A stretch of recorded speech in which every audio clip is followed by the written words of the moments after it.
Hi everyone, welcome back. This is video 3 of 6 steps to writing a screenplay.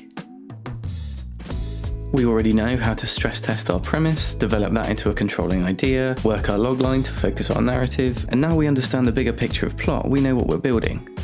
So now we're going to zoom right in and explore rhythm. And this is where we really start to get into the writing itself and how to create impactful scenes. First, let's look at the emotional rhythm of your plot. Think of your currency as emotion. This is what your audience is asking for. You can have a lot of positive emotion, say happiness, and a lot of negative emotion, sadness. But we feel emotion in context. The ultimate joy doesn't come from being quite happy, then very happy. It comes from that catharsis of rising from dire straits into great fortune. We don't want to see the heavyweight champion of the world defend his title. We want to see the determined underdog go the distance. We don't want to see a rich man make another million. We want to see the destitute find a way to provide for his family. Don't ever let somebody tell you you can't do something. This is what we mean when we say story is about change. Your audience has come to you to experience highs and lows, because the catharsis comes from the greatest possible change. This is how we move through our story, creating changes in emotional state. That moment of change is a turning point. You can't just shift from the lowest to the highest over and over again. It would be exhausting and unbelievable, and would quickly lose impact, like a character constantly being killed off and reincarnated. What we do instead is provide scenes with small value changes, creating sequences of moderate value changes, leading to acts with enormous value change. Your acts and midpoints essentially mark your big emotional value changes. Our journey through plot is essentially one big change, experienced through a series of smaller ones. So, to work with a 3-act structure and a positive ending story, we zigzag to our inciting incident, or catalyst, which entirely throws our protagonist's world out of balance. This is our Act 1 turn. We zigzag through our fun and games to our false victory at the midpoint, but then the bad guys close in and we work towards the crisis, the dark night of the soul. But at that moment comes our Act 3 turn, a huge value turn and the payoff of everything we've been setting up. If you've executed this moment correctly, then you have delivered.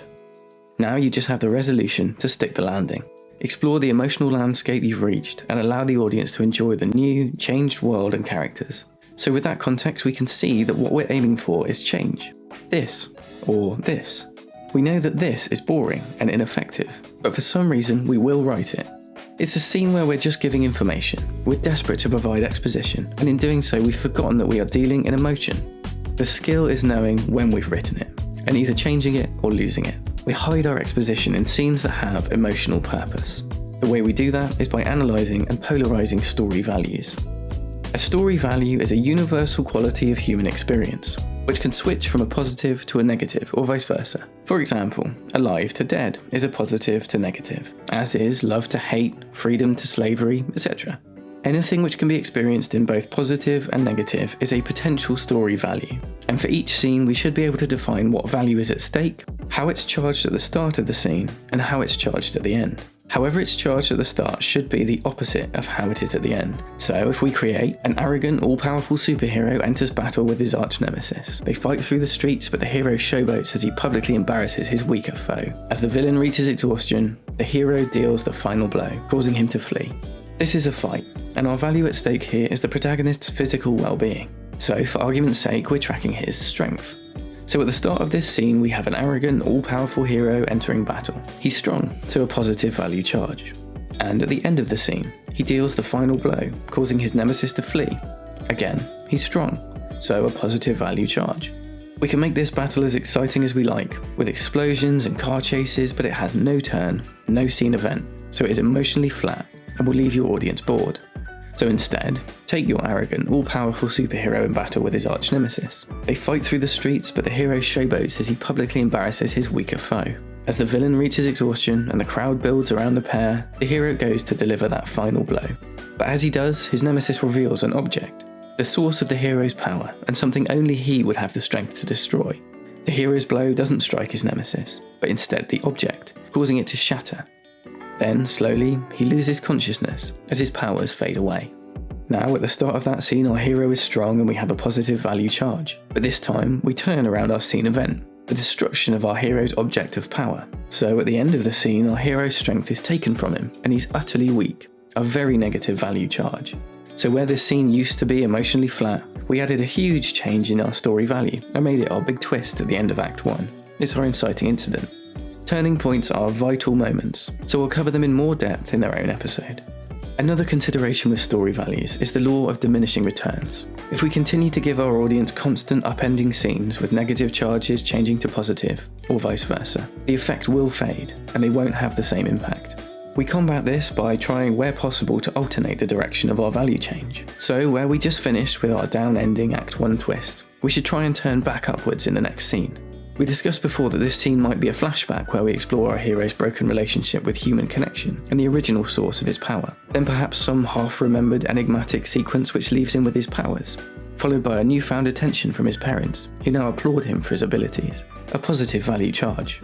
Not only that, but our mysterious power origin sequence sets the hero and the audience up perfectly to establish the conscious goal of tracking down the original source of his power. And the relationship dynamic with his parents helps us communicate his universal yearning for love, acceptance, and attention as the drive behind his desire for power. This gives us his unconscious goal of finding human connection. This conscious-unconscious goal dynamic is great for character, and we'll explore it in more detail in the next episode in this series. So, this positive-negative rhythm is how you'll set things up, leading to your Act 1 turning point. Then build towards your false victory at the midpoint, then drop towards all is lost, before triumphantly returning as you break into Act 3, then settling through your resolution. One other consideration of rhythm is the tempo, managed by duration of your scenes. Too many long scenes in the film will drag, but constantly rocketing through at a breakneck pace will exhaust the audience and allow no time for meaning to resonate.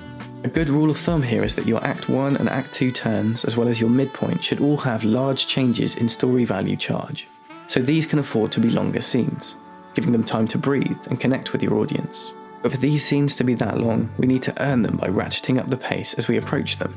So we allow a long scene with a big value shift as the Act 1 turn, say 2 or 3 minutes, then start to shorten our scene duration as we move through the second act, gradually but constantly building tempo until we have scenes shorter than a minute, each time including a story event and their own emotional charge swing, until we hit our false victory at the midpoint, where the extra time allows the meaning of this large value charge to resonate and gives the audience time to breathe before we do it all again.